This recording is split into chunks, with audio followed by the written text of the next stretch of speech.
فیا ایھا الناس، یوم عاشورہ کے دن حضرت امام حسین رضی اللہ تعالیٰ عنہ کربلا کے میدان میں اپنے 72 ساتھیوں کے ساتھ شہید کر دیے گئے۔ وہ حسین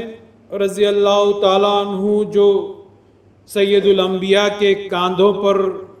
بیٹھا کرتے تھے، حضرت حسین رضی اللہ تعالیٰ عنہ نے کہا کہ نانا جان، آپ تو سواری پر بیٹھا کرتے ہیں، مجھے بھی آپ کی سواری کے جیسی سواری گھوڑا چاہیے۔ مہربان ساتھیوں، آپ سبھی جانتے ہیں کہ بچوں کی ضد کیسی ہوا کرتی ہے۔ معصوم حسین کو کون سمجھائے کہ گھوڑا بچوں کی سواری نہیں ہوا کرتی۔ حضرت حسین رضی اللہ تعالیٰ عنہ کی ضد پر نانا جان تاجدار مدینہ مجبور ہو گئے۔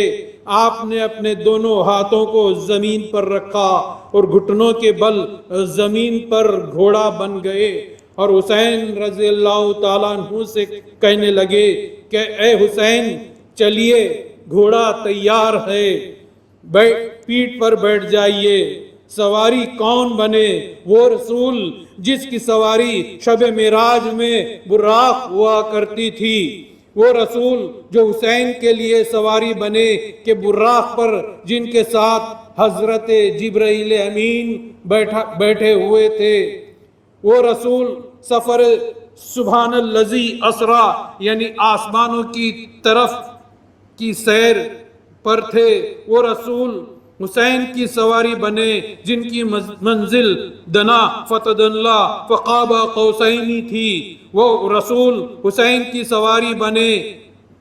جن کا وصل خدا کی ذات میں واصل تھا، وہ خدا کی ذات میں فنا ہو چکے تھے۔ وہ رسول حسین کی سواری بنے جو رسول صلی اللہ علیہ وسلم کے پاس جائے تو اللہ کہے السلام علیک ایھا النبی، اے نبی تم پر ہمارا سلام ہو۔ وہ رسول حسین کی سواری بنے کہ جب بیت المقدس پہنچے تو 1,24,000 پیغمبر آپ کی امامت میں نماز پڑھے ہیں۔ وہ رسول سواری بنے جس کی تعریف کرتے ہوئے کبھی قرآن نہیں تھکتا تھا، وہ قرآن کبھی آپ کی شان میں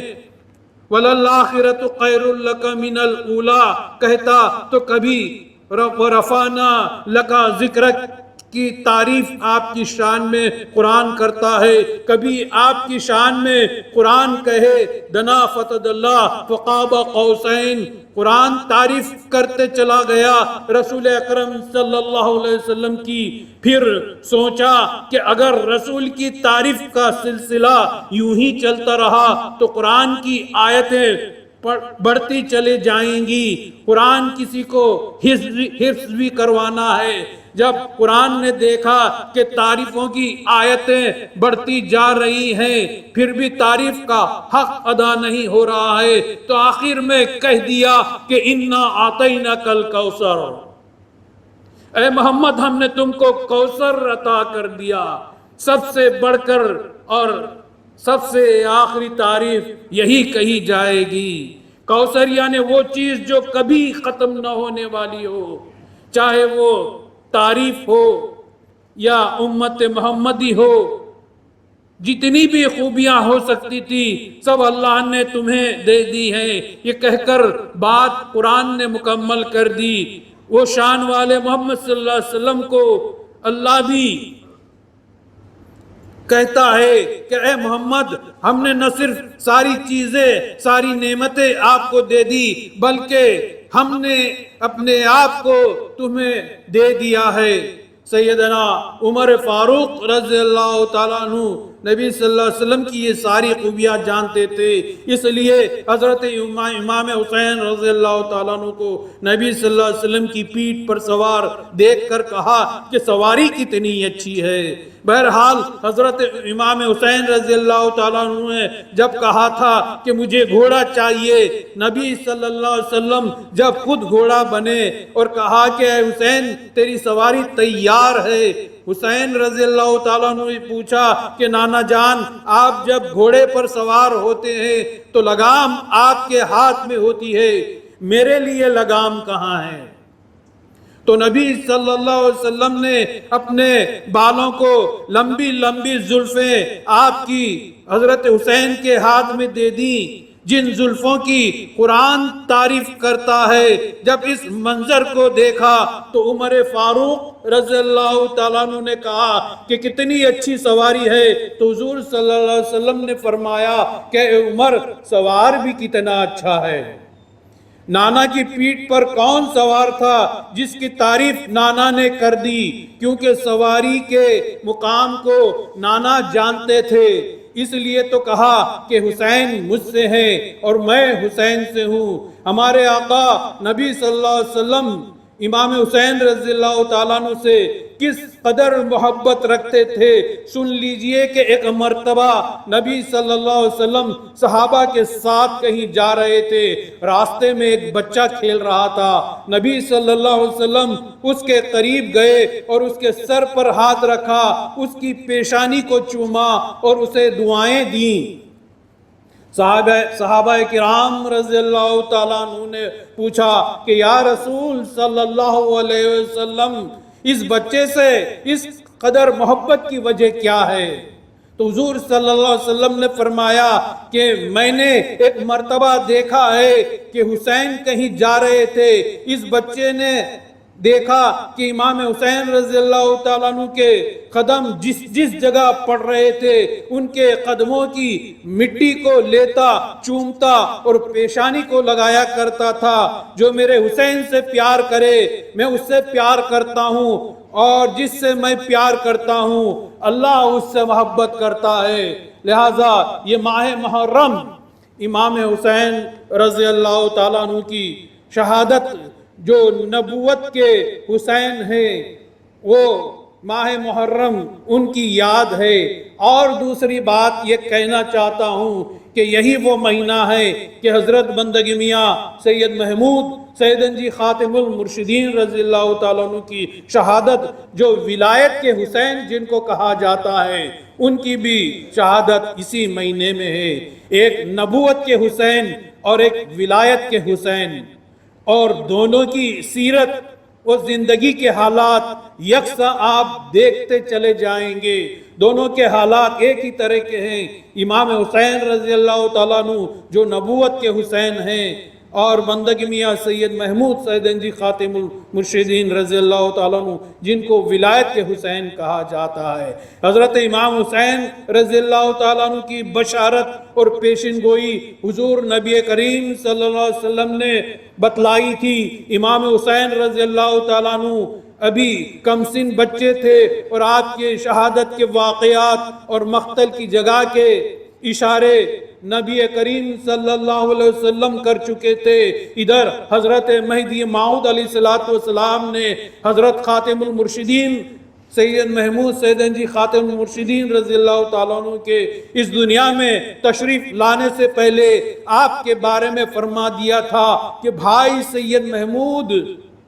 دین میں آسانیاں پیدا کریں گے، جبکہ آپ ابھی پیدا بھی نہیں ہوئے تھے۔ نبوت کے امام حسین رضی اللہ تعالیٰ عنہ جس طرح سے شاہی دربار اور حاکموں سے ٹکرانے کی طاقت رکھتے تھے، تو ادھر حضرت سیدن جی خاتم المرشدین رضی اللہ تعالیٰ عنہ بھی اکبر کے دربار شاہی میں جا کر ثبوت مہدی پیش کرنے سے کبھی پیچھے نہیں ہٹے۔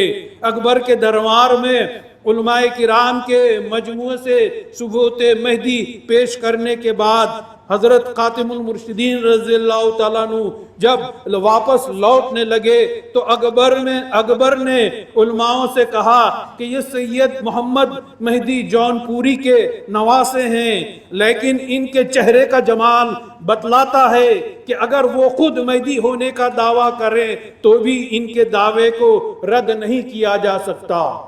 اکبر کے یہ الفاظ تھے۔